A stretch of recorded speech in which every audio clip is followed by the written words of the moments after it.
actually ashamed that he has perfect pitch. It's horrible.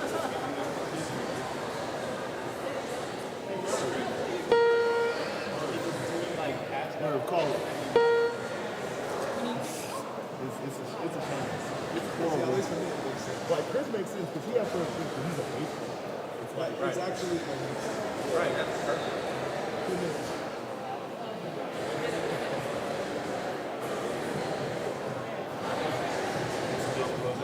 No, first one is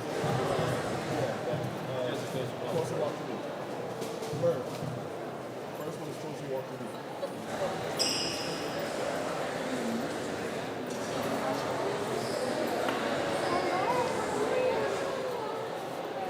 Check out the intro is on the and then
Before this whole thing starts, I just wanted to say I really love it.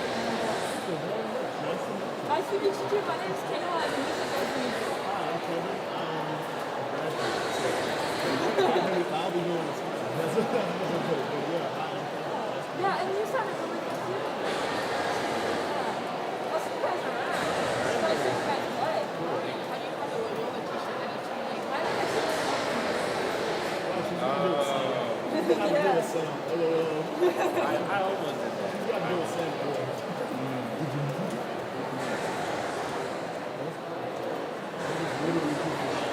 Oh, yeah.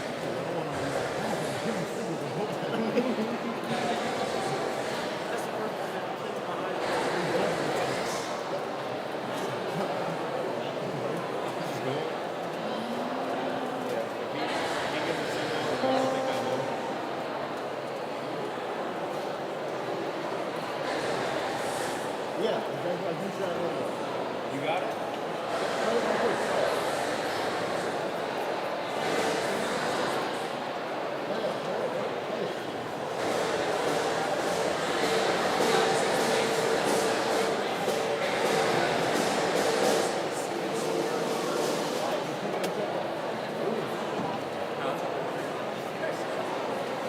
No, that's the role is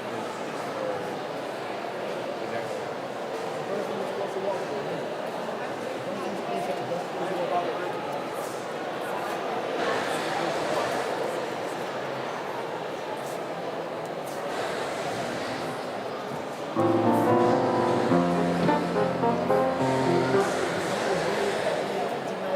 It's hard, my man. I'm looking at Tony Chess.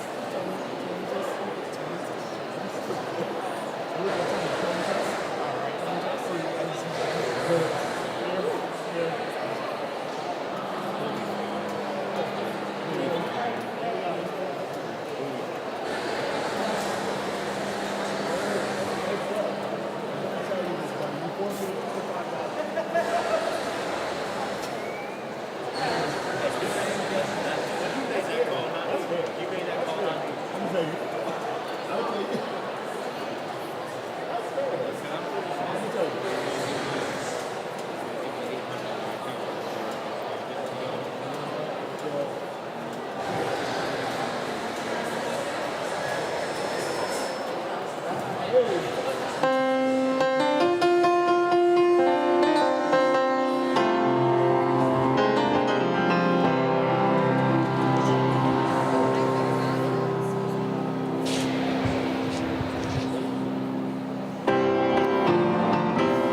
walk with thee.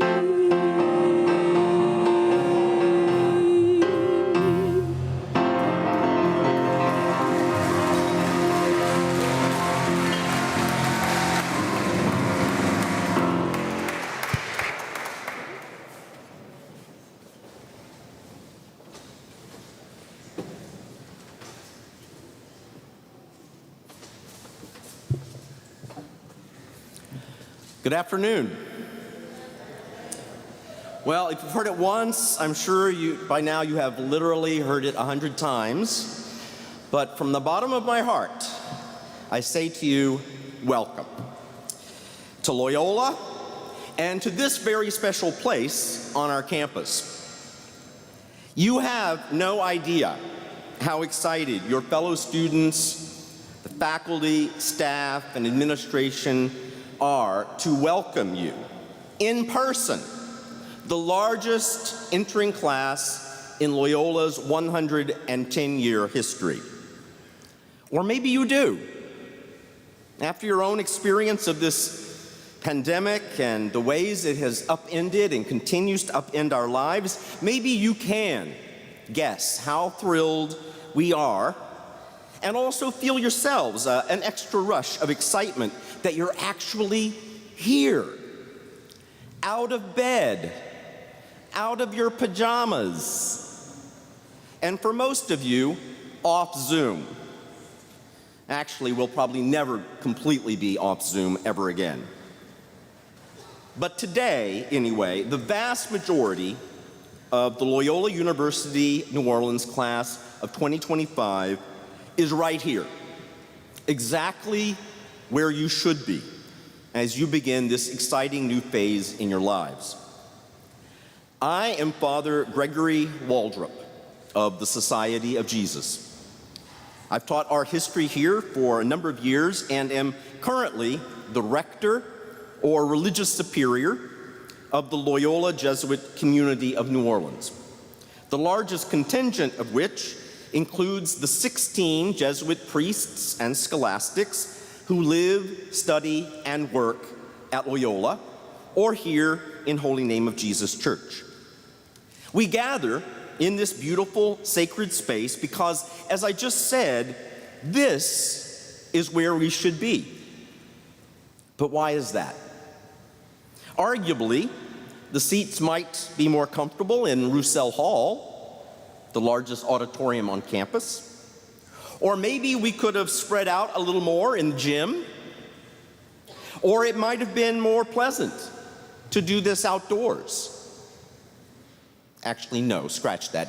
This is August in New Orleans. It would not be pleasant. No, we start here because this is where Loyola's heart is. This church stands as a symbol of why Loyola exists. You don't have to be Catholic or any kind of Christian or a religious believer at all to become a precious member of the Loyola community. All are welcome. But this is a Catholic Jesuit university, as you all know, and its mission is grounded in that identity. An identity which in turn is founded on faith in Jesus Christ. That is not meant to exclude anyone or certainly not to make anyone uncomfortable. And we know that that's not the main reason many of you chose Loyola. But it is the truth. And ultimately, it's why the Jesuits established this school in the first place. And while no one is going to beat you over the head with it, it's why we're here in this church today.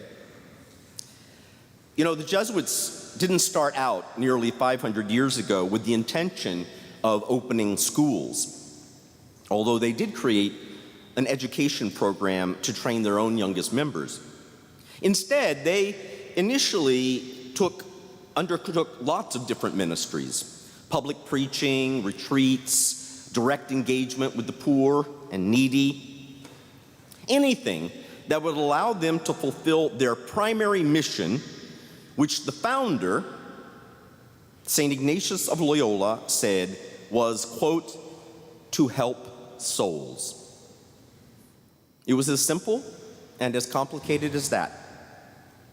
Lay people, though, especially parents, soon began to notice, admire, and then desire for their own children the same education and life formation that they saw the young Jesuits receiving, which combined the best of ancient, medieval, and modern learning with a sound foundation formation in the Christian life.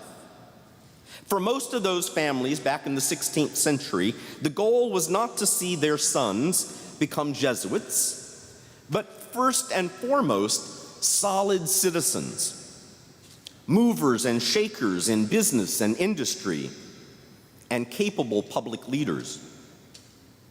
After lengthy discernment, the Jesuits started their first school for lay students in 1548 because they viewed their new work as completely compatible with that goal of helping souls. In a letter a few years later, St. Ignatius, better known around here as Iggy, summed up the Jesuits' motivation for opening schools like this.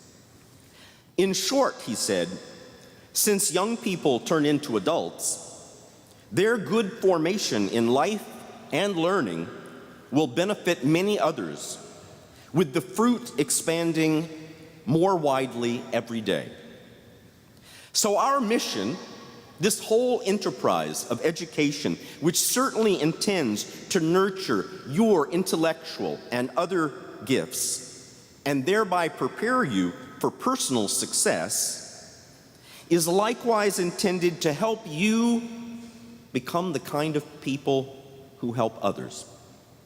In that way, the Jesuits' desire to help souls will be magnified and extended by your own generous efforts in your communities, your countries, and in the world.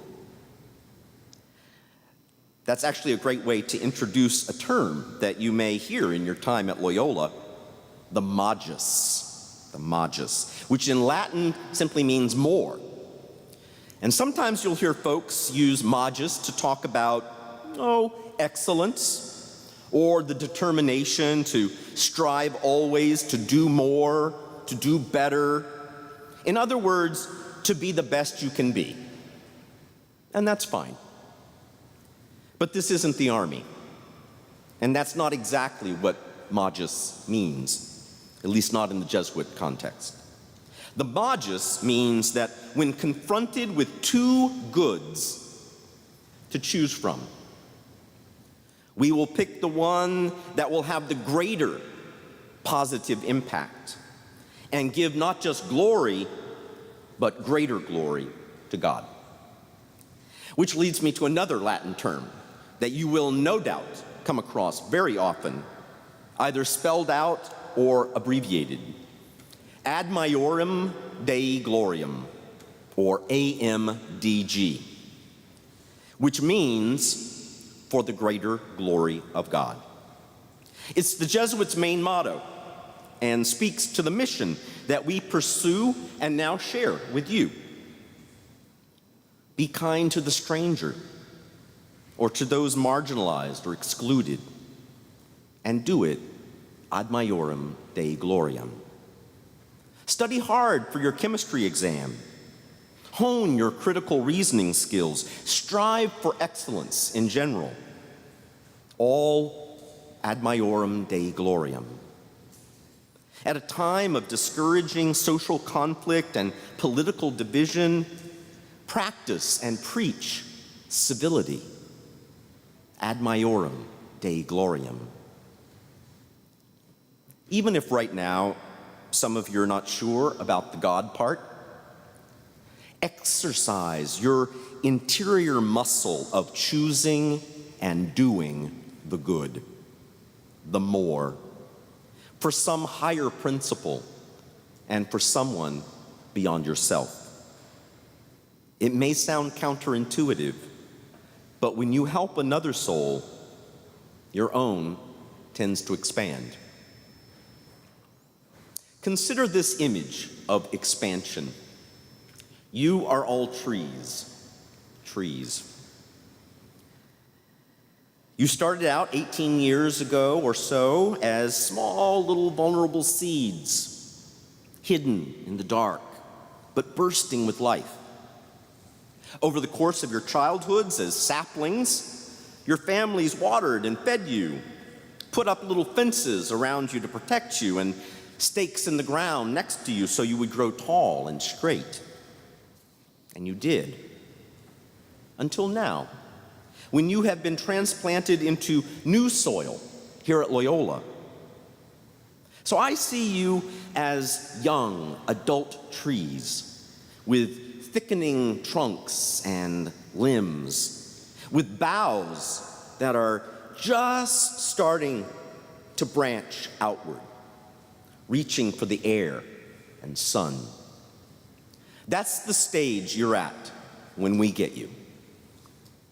And our job is to help you continue to grow, to see just how far your branches might extend and how wide your canopy of sheltering leaves can go. We pledge to nurture the 970 individual trees entrusted to us in this class of 2025. But looking down the road, we're also, because of our mission, focused on the forest as a whole. For example, a rainforest, where each tree's canopy meets the others around it, and then together they make possible a vast, rich, flourishing ecosystem. My friends, this planet desperately needs its rainforests, both the real ones and the potential one that Loyola sees in you. Recently, someone wise, shared with me a poem by the early 20th century German modernist poet Rainer Maria Rilke, which speaks to this idea of growth and offers some advice that I guess I'd like to leave you with. The poem is called "God Speaks to Each of Us as He Makes Us." God speaks to each of us as He makes us, then walks with us silently out of the night. These are the words we dimly hear. You, sent out beyond your recall, go to the limits of your longing. Embody me. Flare up like flame and make big shadows I can move in. Let everything happen to you, beauty and terror. Just keep going. No feeling is final. Don't let yourself lose me. Nearby is the country they call life. You will know it by its seriousness. Give me your hand.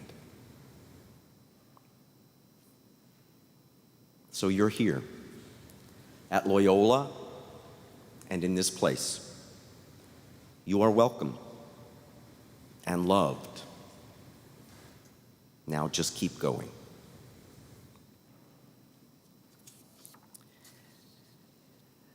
So now I invite you to pray with me at the start of this significant moment for you and for Loyola. Gracious God, during this special Ignatian year, commemorating the 500th anniversary of the conversion of St. Ignatius of Loyola and the 400th anniversary of his canonization as a saint, we ask you to bless us as you blessed him, with a profound love and appreciation for creation, where he recognized and knew you in all things. Bless us too with a heart like Ignatius's, on fire with desire to do your holy and loving will, to feed the hungry, clothe the naked, comfort the suffering, and educate and care for the young, according to the example of Jesus. We ask your special blessing on the Loyola University New Orleans class of 2025, that they may find their place here, put down roots in the rich soil of intellectual engagement, new friendships, and social commitment, and grow into the dream that you have for each of their lives. Encourage and strengthen Loyola's faculty and staff who once more work for your greater glory against a backdrop of pandemic and uncertainty. We thank you for all your many blessings, including the friends, families, benefactors, and partners without whom we would not be here, and whose gifts and sacrifices are tangible signs of their love and your care. Grant peace, we pray, to our country and to the world, and show us how we can be peacemakers and thus worthy to be called your children. All of this I ask with faith and confidence in the most holy name of Jesus, the Lord. Amen.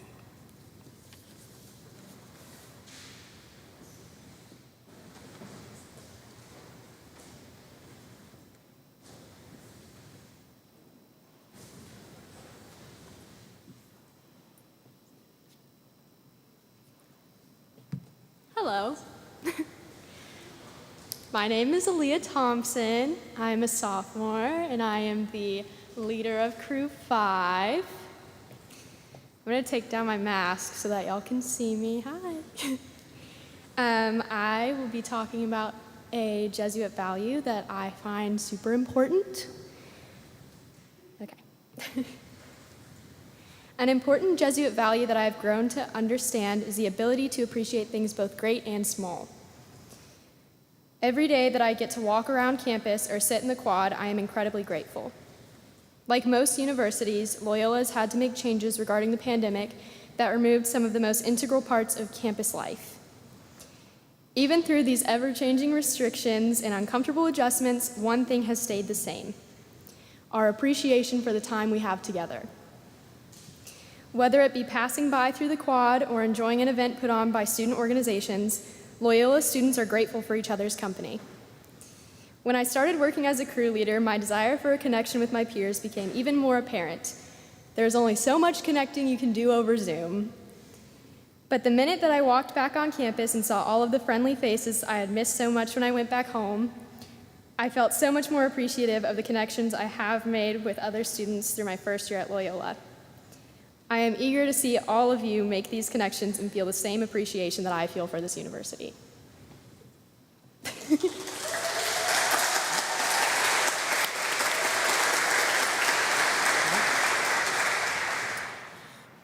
Hello everyone, my name's Gage Cowart. I'm the crew leader for Crew 20, and this is my second year at Loyola, which obviously means I started during the pandemic. In a bit more of a general speech, I wanted to go over the day where I first truly understood what it meant to live by the Jesuit values. So we're gonna rewind time to the first semester of last school year. Pandemic's in full swing. We are going by Zoom University. And I had a philosophy teacher who worried less about us learning the content and more about us understanding it. So what that meant from an academic standpoint is instead of having worksheets to do or pop quizzes, we had to relate what philosophies we were learning to our everyday life, how that affected us throughout the week, and how we could learn and grow from this as people. Now, we didn't really grasp what that professor was trying to get across from us until the end of the school year when he told us his story of what he had been going through that semester. Every day he came to class with a smile on his face, ready to help us, ready to teach us, to let us grow as people and individuals. We had no idea all the struggles he was going on beyond COVID. We didn't know that that semester he had lost two of his closest friends. He had lost his father. He had been dealing with the medical debt that it kept to keep his father alive in those last months. And then to top it all off with a nice little bit of Louisiana irony, he also lost his car to a hurricane. So to be able to see him coming so full of hope and positivity and energy, that's when I really understood what it means to live by the Jesuit values. It's not that everything's going to always be perfect. Life has bad stuff in it, but every day you have on this earth, everything you have around you, those are the good things that make life worth living. And now to help you all understand the Jesuit values, my fellow crew leaders and I have written and will be performing a skit for you now, going over some of the values.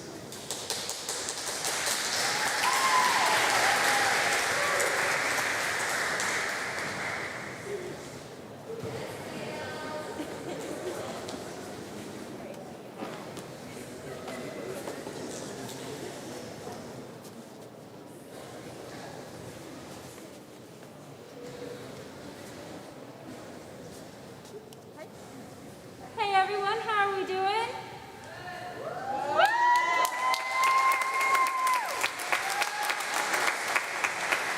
All right, that is great to hear. We are going to take a quick intermission from our convocation to take a tour of some of our favorite Jesuit values. So we are your tour guides. I'm Zia. I'm Avery. And I'm Jamie. All right, I hope y'all are strapped in and ready to go. Our first stop is going to be visiting some students as they go on a nature walk in Audubon Park, exploring the Jesuit value of finding God in all things. Gee guys, thanks for coming out with me today. I know it's really hot and the school is like right over there, but there's so many beautiful things if you'll just look. I mean, yeah, but to be fair though, you did kind of make us come. I mean, it's cool, I guess. No, but really, just look at all the beautiful things. I mean, there's a tree and there's grass. I mean, yeah, I guess it's kind of cool. No, seriously, just look around. Whoa, what is that? That, my friend, is a butterfly. And not just any butterfly, that's a gold fritillary. It's important to New Orleans local flowers because it helps pollinate them. Super important for our local ecosystems. It's beautiful. All right, our next stop on the tour is going to be a study abroad fair where we visit one of Loyola's favorite values, international and global perspectives. Hi y'all, welcome to Loyola Study Abroad Fair. I'm so excited that you're interested in going abroad. I have Anna here, one of our students that has gone abroad. She went to Colombia and she is here to tell you about her experience. Ay, ¿quieren ir a Colombia? Colombia es súper hermosa, tienen comida. Sorry, I don't mean to interrupt you, but I think we were thinking about studying abroad in Paris instead. Ah, Paris, la ville de l'amour, c'est magnifique, c'est trop belle. Wow, that's so cool. I can't wait to get out there and explore. I mean, I don't know. It seems kind of scary. Like, what if we don't fit in? What if we don't know the language? I totally get studying abroad can seem scary, but all of our programs have English-speaking components and everyone is very welcoming, so you have nothing to be worried about. And don't worry about not fitting in. There are so many other students from all over the world that are there to help you, so don't be nervous. Awesome, thank you. Sounds like we're ready to go study abroad. How exciting. All right, and Avery's going to take y'all on your next stop. All right, everybody, for our next Jesuit value, we're going to take a look at some students in Audubon Park practicing the Jesuit value of pursuit of excellence. Hey Dallas, you want to play some volleyball? Yeah, let's go. Ready? One.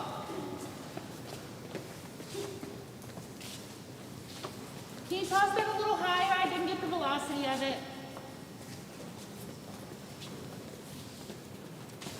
All right, for our next Jesuit value, make sure to keep an eye out at Loyola's campus for our recycling bins. Here at Loyola, we practice the Jesuit value of respect for the world. I don't know. I don't really see a recycling bin anywhere. I'm just going to put this on the floor. enact. Here at Loyola, we actually care about our planet, so we recycle. It feels good to recycle. And here's Jamie with our last two Jesuit values.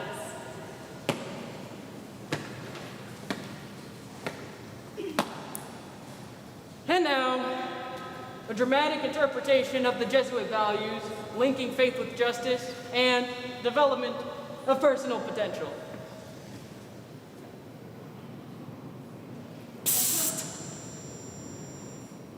Guys, come on, here. Here, we have Kitty. Kitty is what we call the definition of a girl boss. She is a criminal justice major and was just elected president of her unspecified, unendorsed sorority. Gen Z's on ones, if you will. Thank you for the clap. Because of Kitty's habit to constantly raise the bar for us all, sometimes she bites off a little more than she can chew. After the fourth night in a row of crying in her room alone to Olivia Rodrigo, Kitty decided enough was enough. Because of this, she rushed straight to her student success coach. And after a wildly calm, cool, and collected meeting, she left with a plan for achievement, a smile on her face, and a normal resting heart rate. Love that sound. Because of the super cool, rad collaboration of Kitty and Iggy, Jesuit Values helped for Kitty to recognize her personal potential and to continue on her pursuit of justice and the equity for others. Listen to her now.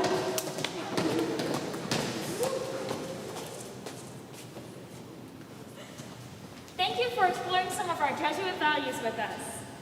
We hope in the year ahead you will continue to use these and implement them in becoming a better person and scholar. And now for something else that Loyola highly values, music, as we listen to a jazz combo. It'll be great.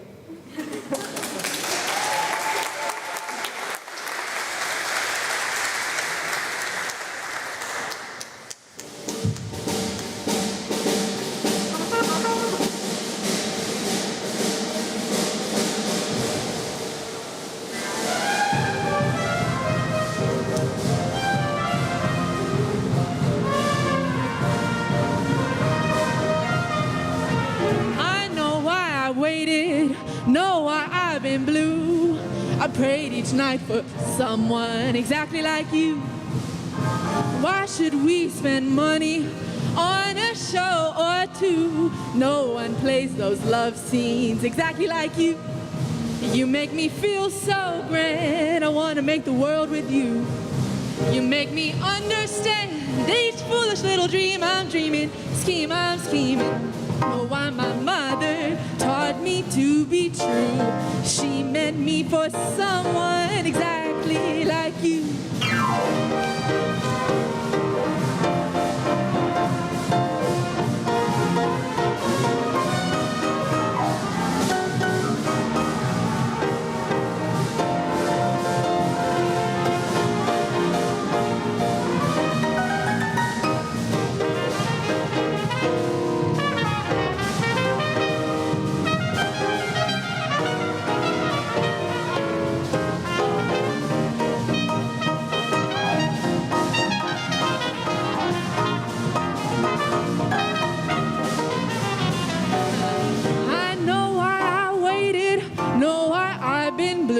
Prayed each night for someone exactly like you.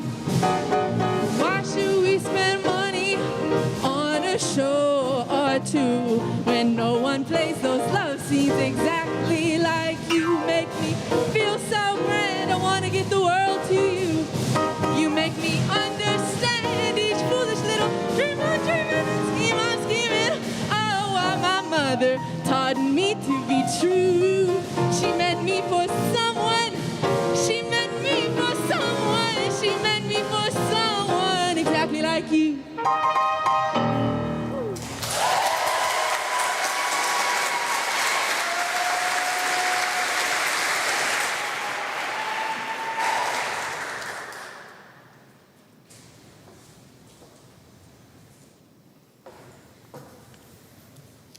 Good afternoon, future alumni of Loyola.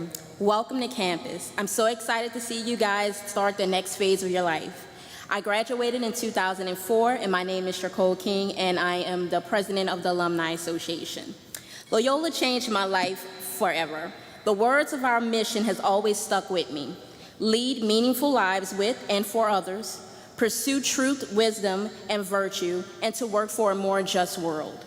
These words have guided me through many life decisions and reminded me to always center people and to work towards creating a just world. From my first semester at Loyola, working on a death penalty campaign, to my senior year aiding underemployed individuals pursuing new careers, I was able to better understand what it meant to care for the individual as well as understand them in order to be of service.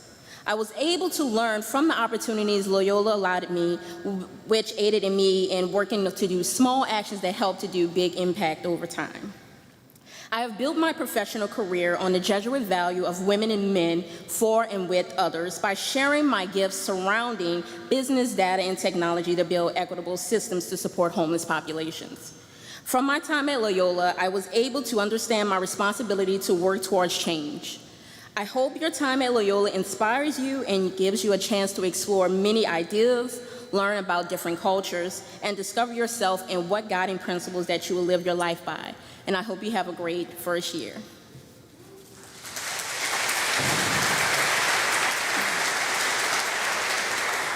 Hi, everyone. I have to put my glasses on. Hi, welcome to the PAC. I am Ruth Katz. I am a proud member of the class of 1982 and currently your Alumni Association's past president, so happy to serve with Nicole. It's been almost 40 years since I graduated from the College of Business, but I can still remember my first day on campus, meeting my best friend in line when we registered for classes. Yes, we stood in line to register. And I also remember learning the value of personal relationships I made with my professors, dean, and classmates, many of which have developed into lifelong friendships and business colleagues. While at Loyola, I received a much greater perspective on social responsibility in business and a special concern for the poor and oppressed. I learned how to effectively communicate and strive to maintain integrity in everything I do. These values have carried with me my entire career in the hospitality industry. Loyola gave me, and still does, a sense of community and desire to give back my time to help Loyola accomplish its mission. So as you walk by Monroe Library and view the Jesuit values on the pavers, take time to reflect and contemplate how you may incorporate these ideals in your daily life and spiritual path to be your best selves. Welcome. Thank you.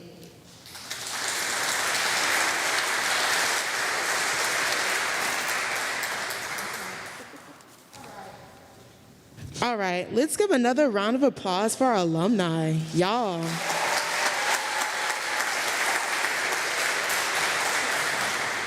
All right, so right now we are going to learn the Loyola fight song. So everyone should have a piece of sheet music. And I'm going to invite my KL leaders up here.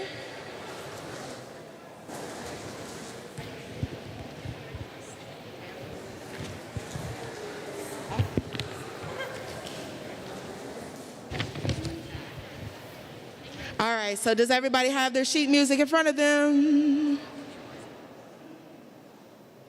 Sheet music, it looks like this. Awesome, awesome. All right, so we're gonna sing the first section of the Loyola fight song.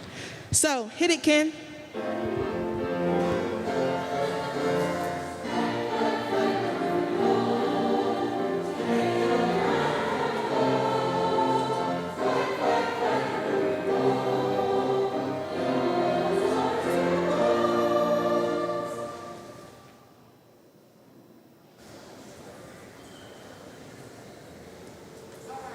So did everybody get the first part?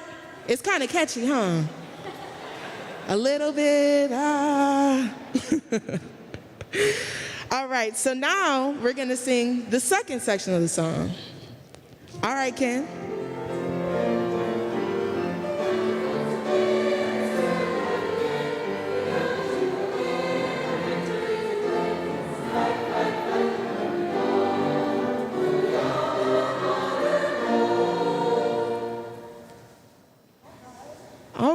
All right. How was that? I'm going to ask again. How was that? I like that. Okay.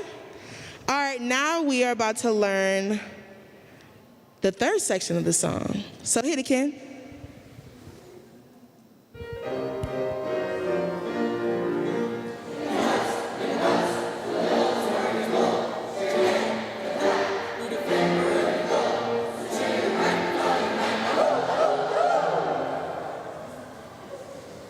That last part was fun, y'all. Woo!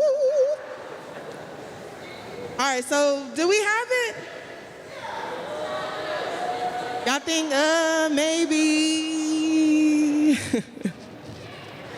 All right, so now we're gonna run through the whole song. So I need everybody to sing the Loyola Fight song. All right? Is that cool with y'all? All right, hit it, Ken.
Awesome, awesome, awesome.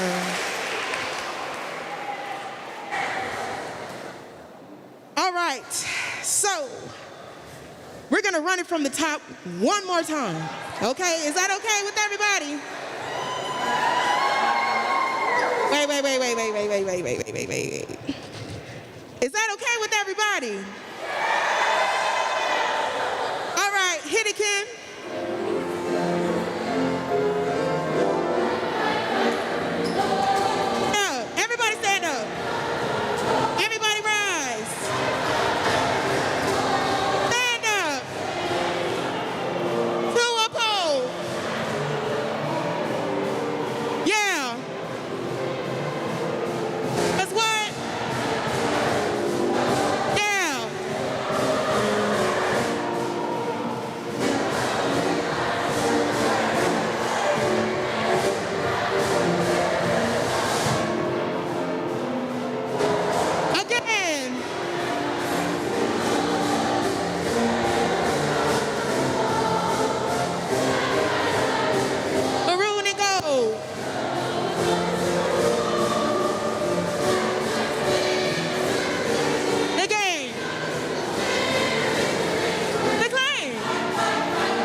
Hello, class of 2025. I'm Tanya Tetlow, the president of Loyola University, New Orleans.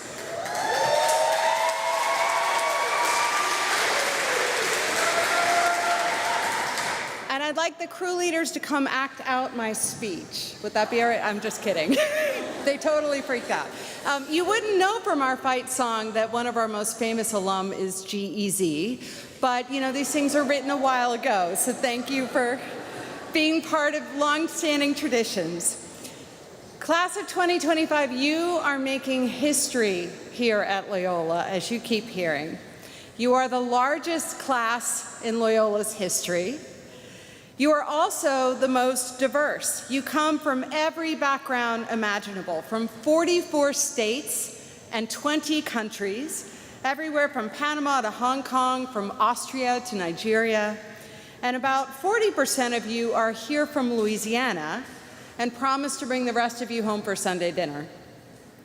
Like your generation, you are ever more racially diverse. 54% of you are students of color. And I need to warn you that the juniors, the current juniors, were the most diverse class in Loyola's history, and they used to brag about that a lot, so do me a favor and don't rub their nose in it that they've lost that title, okay? Your top 3 majors right now are psychology, biology/pre-health, and music industry. 41 of you are joining our new nursing program to become about the most useful and important people imaginable. Most of all, you are incredibly interesting people. And just to start challenging you to get to know each other, here's some examples. One of you founded your own clothing company. Another created a youth jazz ensemble. One of you has begun acting and was in the Netflix series Everything Sucks, which I must admit I have not yet seen. You've written for the New York Times. You've sung at the Grammys. And I need to tell you that my favorite Loyola stat every year is how many of our faculty and alums have won Grammys every year. Last year it was 4.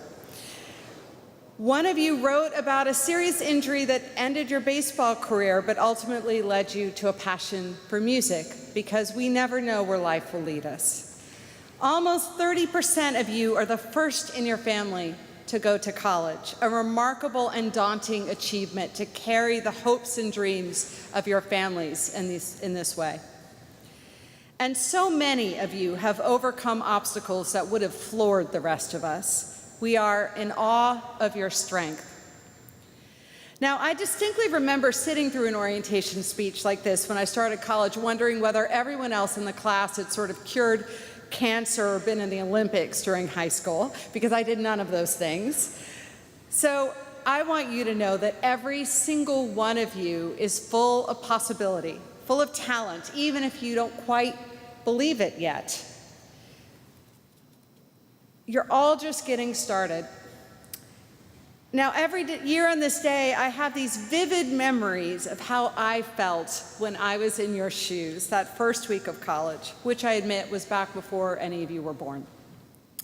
I remember veering back and forth between terror and excitement. What would anyone think of me? Would they judge me? Or worse, not notice me at all?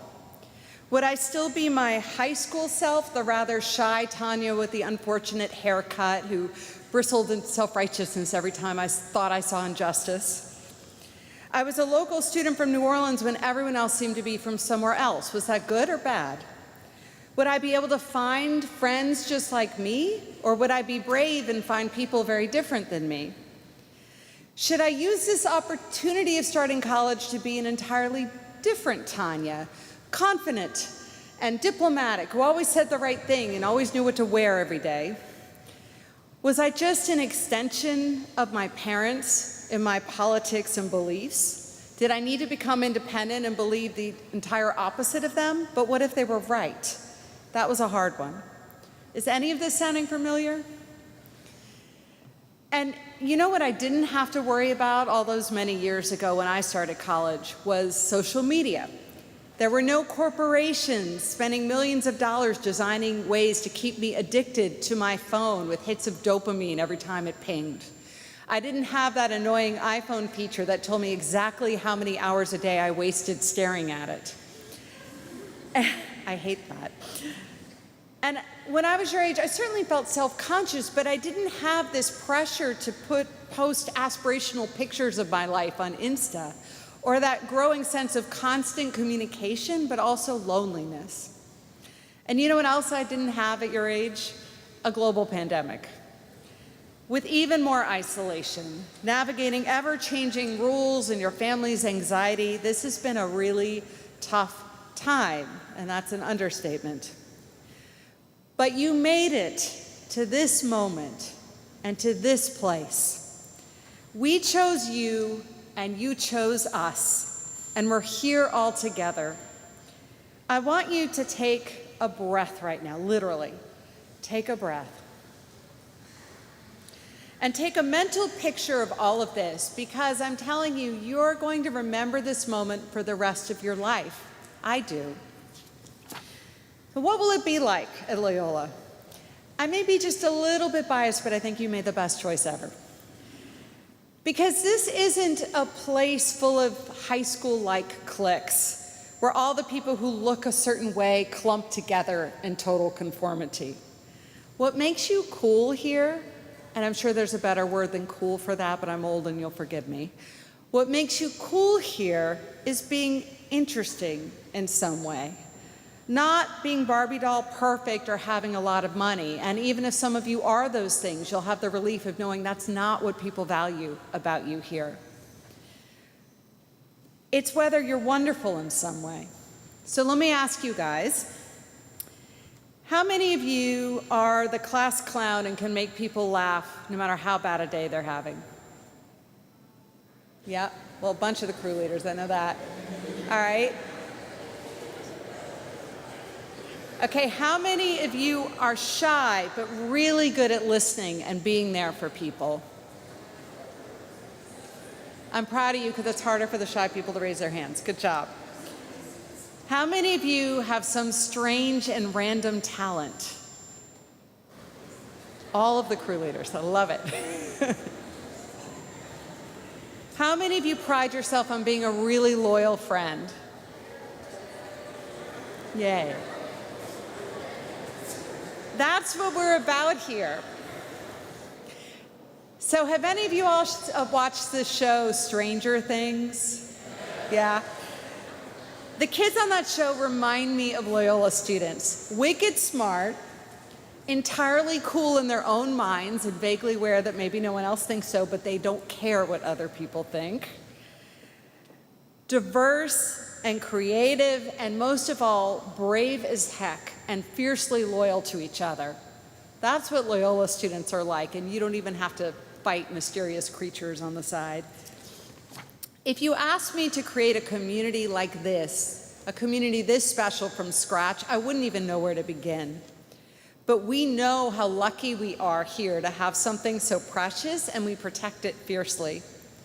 And you get to be part of recreating that culture, because the magic of a university is that every year we reinvent ourselves. A quarter of our students graduate, and all of you new ones come in. You join a student culture, but you also help make it. Now, I know that many of you are probably sitting there thinking, I have no power to create the student culture, because individually you really don't have much power. But here's what I want you to know.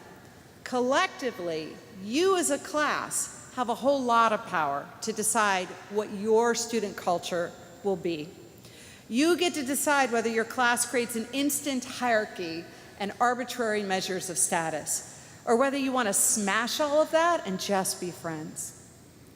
You'll decide whether this becomes a typical college culture of constant rejection. I'm going to reject you quickly before you have the chance to reject me.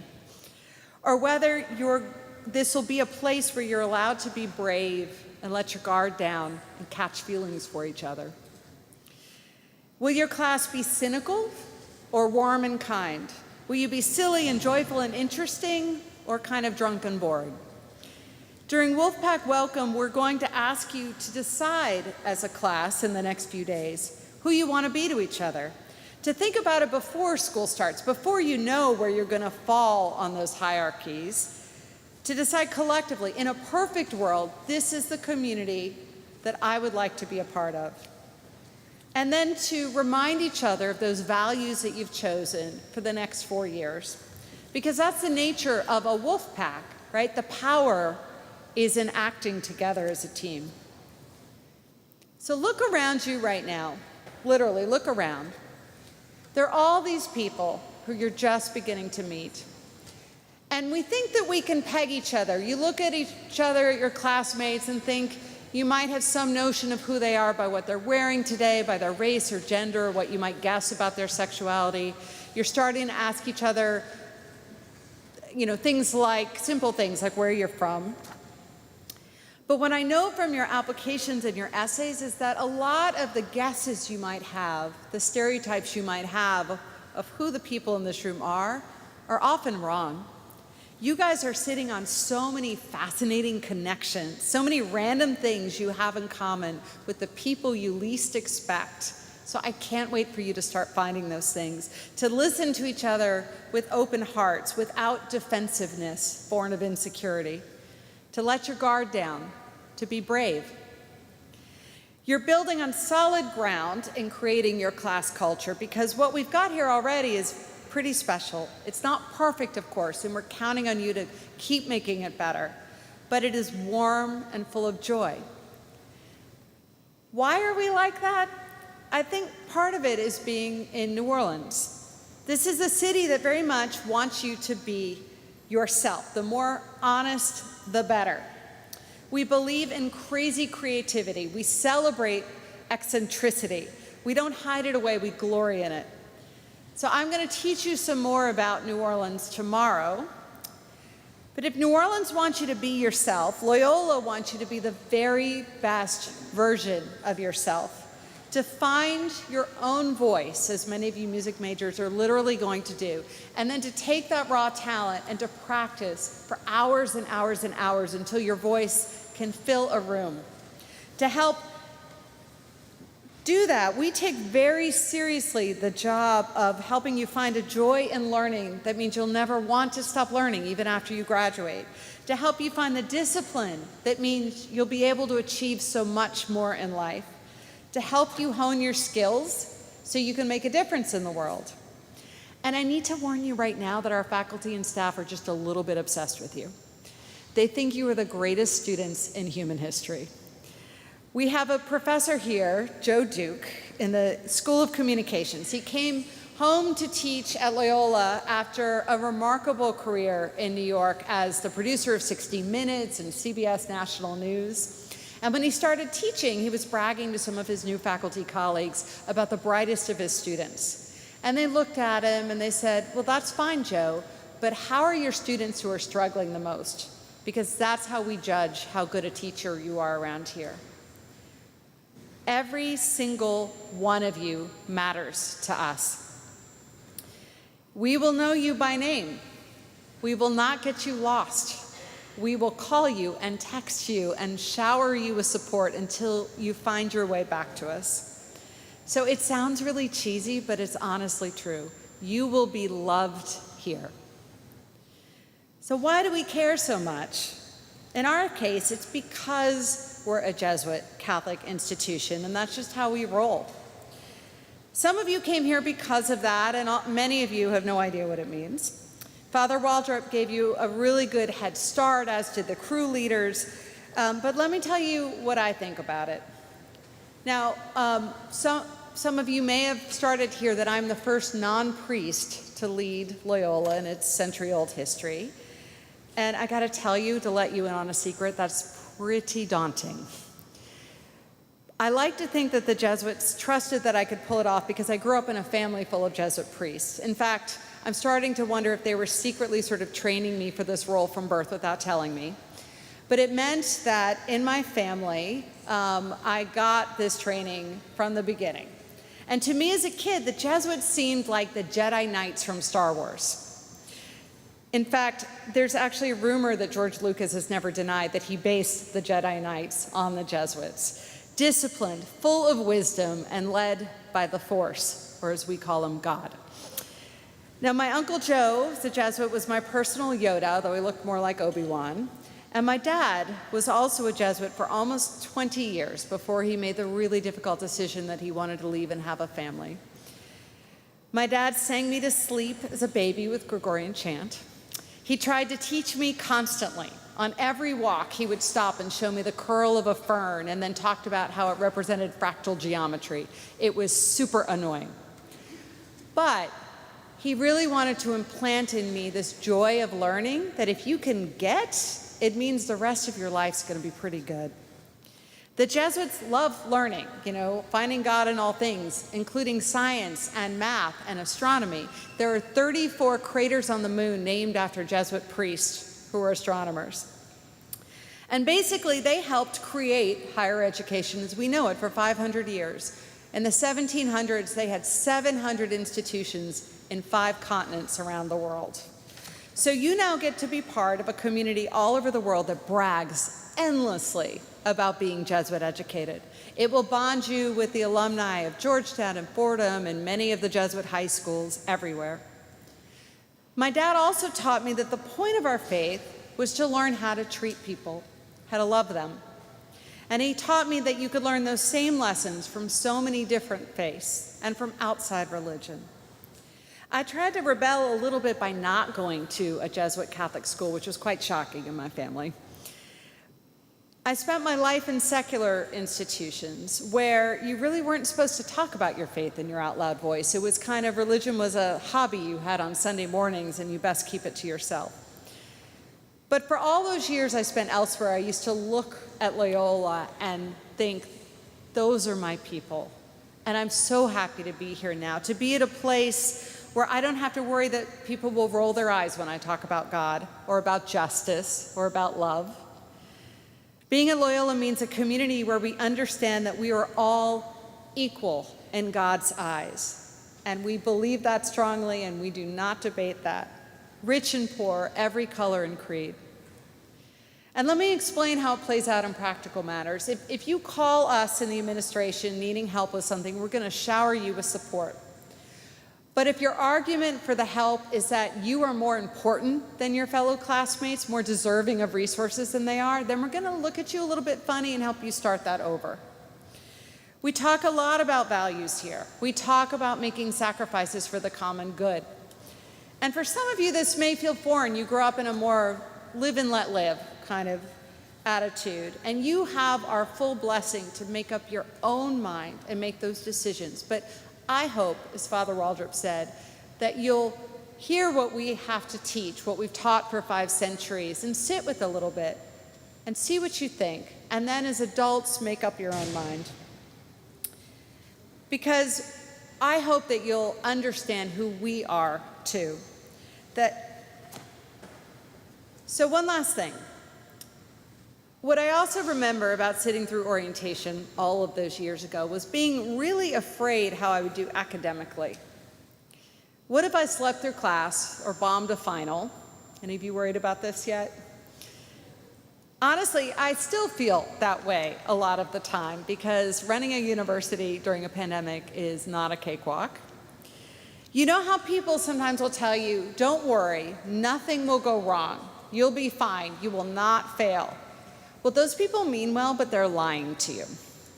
You will stumble. I will stumble. We're going to mess up.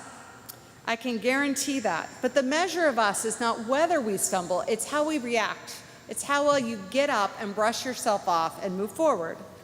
And for some of you, that'll be easier because you've had the world telling you your whole life you can do anything you set your mind to, and you have the confidence to react well when you make a mistake. But for others of you, the world's not been sending you that message. And if you fall down, you might start to doubt that you can do it at all or that you belong here. I remember worrying that if I were to fall, people would laugh at me. And as I got a bit older, I started realizing, you know, when you fall and you pick yourself up, people aren't laughing at you, they're rooting for you. Aren't you guys when you see that?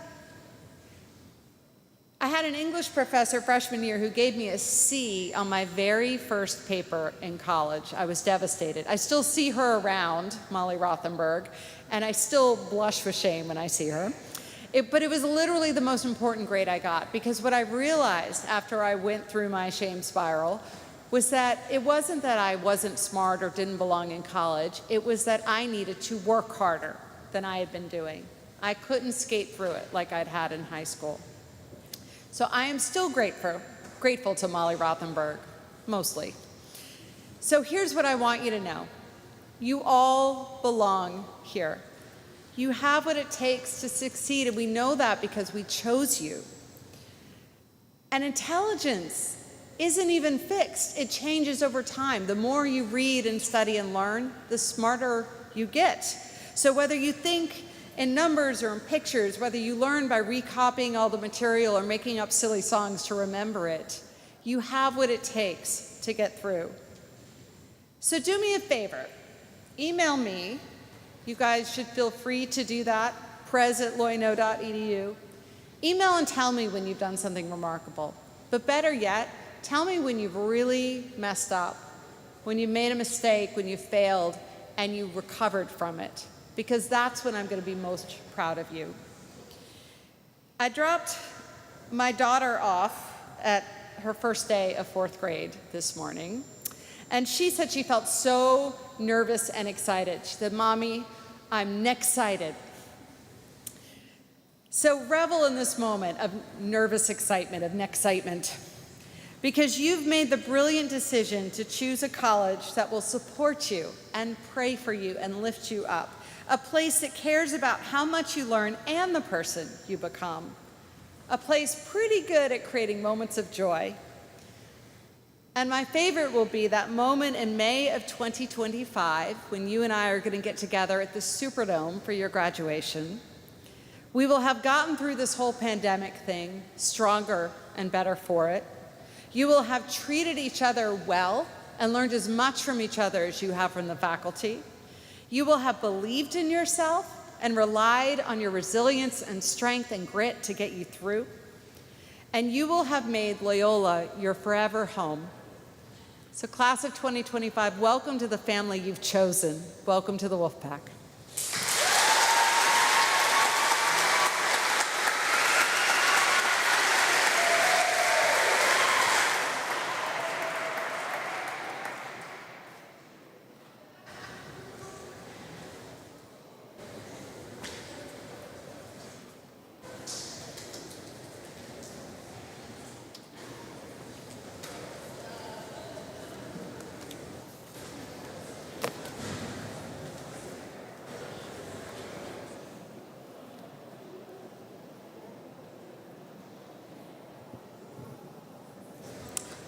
Hi again, and welcome, class of 2025, to our wonderful Wolfpack.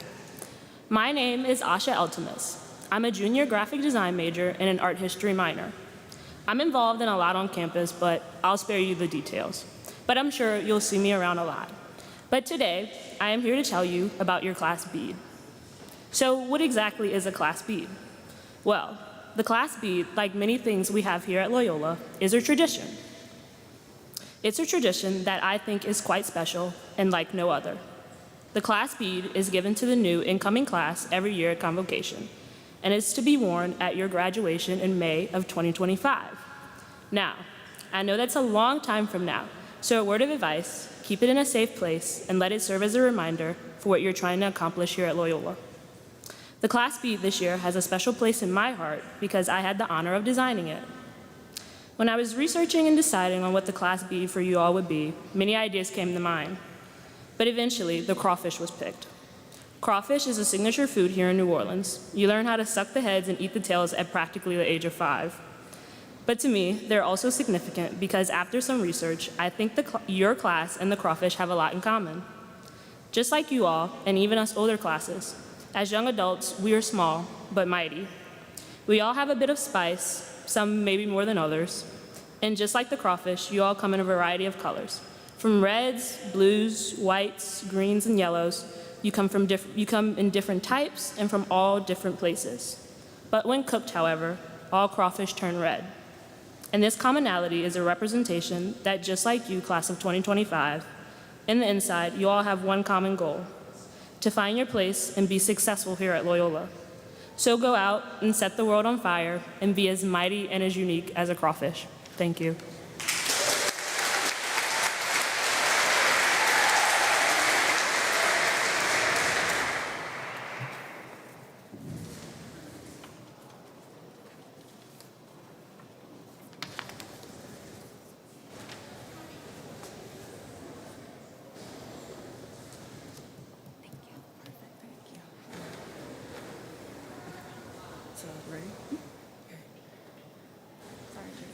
So hey y'all, my name is Destiny. Hi everyone, my name is Crystal Roa. And Crystal and I are going to explain the second line and the history and significance of it in New Orleans. So second lining has been called the quintessential New Orleans art form, or a jazz funeral without a body. Historically, the African American community began second lines as neighborhood celebrations, and second lines are also used to honor members who died in their community, which launched the ideas of second lines in funerals. And basically second lining, as you'll see, is just everyone dancing or following the band.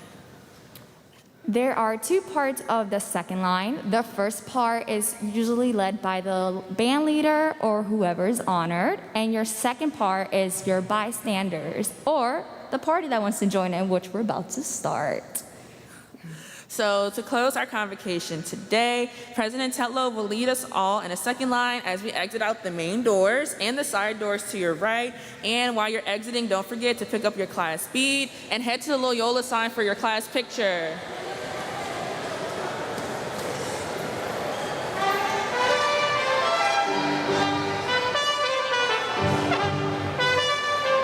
Hey everyone, can everyone have a seat?